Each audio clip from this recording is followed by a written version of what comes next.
Hello and welcome to Scorpion's Adventures. It is me, Scorpion, and welcome to another Manor Lords video.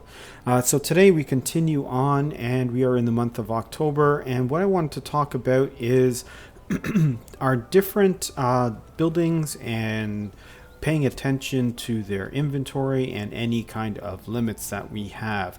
So we are currently sitting at 5 families still. Our settlement hasn't quite grown, but it'll get there. So let's first take a look at our hunting camp. Here, there's a few things to pay attention to.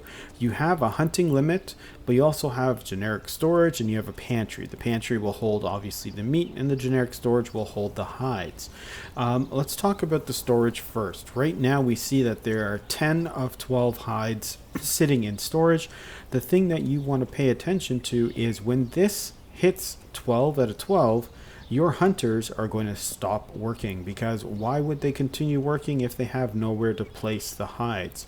So what you'll want to do is keep an eye on this amount, and then have someone assigned to your storehouse.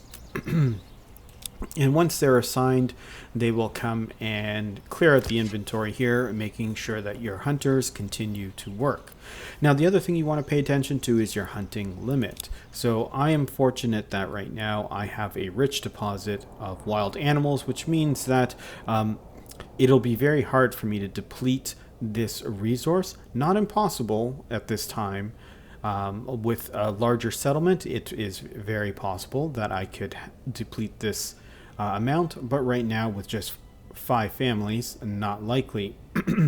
But if you didn't have a rich deposit, and say you had a deposit like here, you only had about 20 animals, well, 21 out of 20, your population will deplete quite quickly. So if you deplete it all, you will have no animals to breed and continue on for you to hunt. So it's important to set a limit. I'm going to set it and keep it at 10 so that we do not go below 10 animals, and we'll pause and then come back when the population grows a bit more. Excuse me. Another building that we should take a look at is our forager hut. So I did a bit of an error. I had recorded or thought I was recording this video previously, but apparently I did not hit the record button properly. So we used to have a full pantry here, but now it's down to 4 because I had someone empty it. But the same concept as a hunting camp applies here. The forager hut does have a finite amount of space in its storage, so you will want to pay attention to making sure that you have someone come and empty the space out when your volume gets too high. Right now we're at 5, so that's fine. We can continue.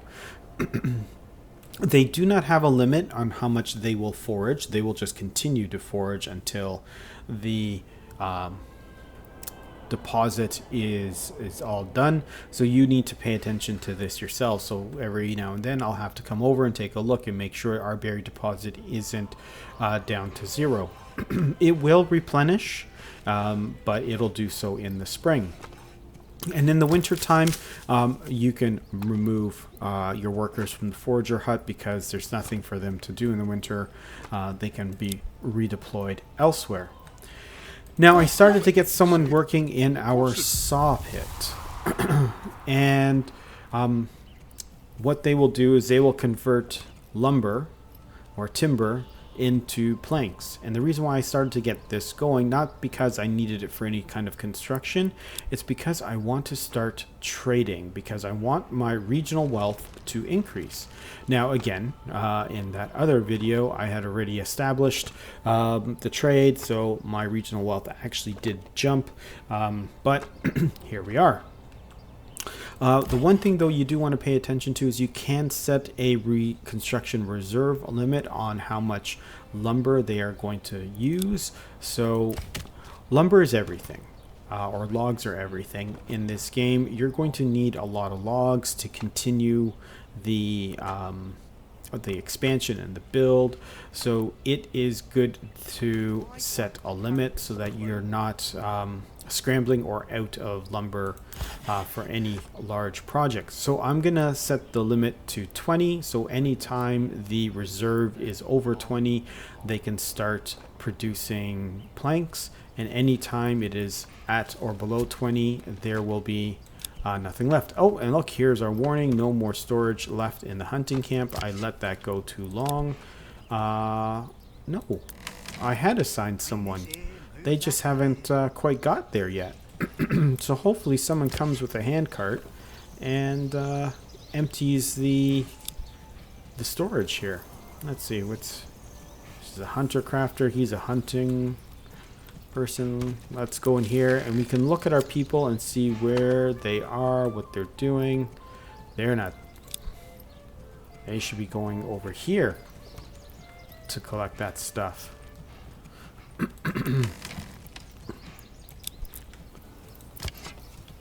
So we will see what happens in a little bit as that depletes. But yeah, so essentially you want to set this to a certain limit. Make sure you have enough logs on hand to do your construction. And now I can head over here to our trading post and show you how we're going to do this. So we've already unlocked this trade route for planks. And right now it's set to no trade, but we are going to set it to export. And here it tells us how much we have of this material we have on hand. But then it also gives us the option to set how much we want to keep, so we don't sell it all if we really want, or we could if we really wanted to. But I want to keep at least 10 on hand, and I can come back at a later time and adjust this if I wanted to. And so that is the mechanic. I do need to have a person in here. It looks like here's an abandoned cart. I wonder if that's the one that they could be using to empty the hunter's camp. But here I see another hand cart coming. And let's hope they take it all in one go.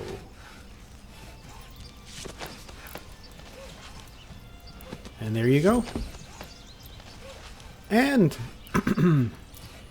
we have a new family moving in.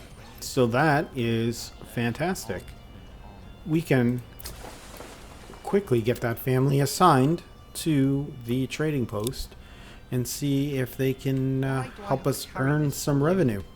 But what we'll do is, with this additional revenue, we are going to set this plot to have some chickens, so we can get some eggs and collect. Oh, this is heavier than it looks. That may have been. I could have used a smaller plot for that, and I could have used this larger plot for eggs. Why do I have to carry this alone? Oh well, a costly mistake, but we will have to live with it. But for now, this is Scorpion saying thank you for watching this video. I hope you enjoyed it.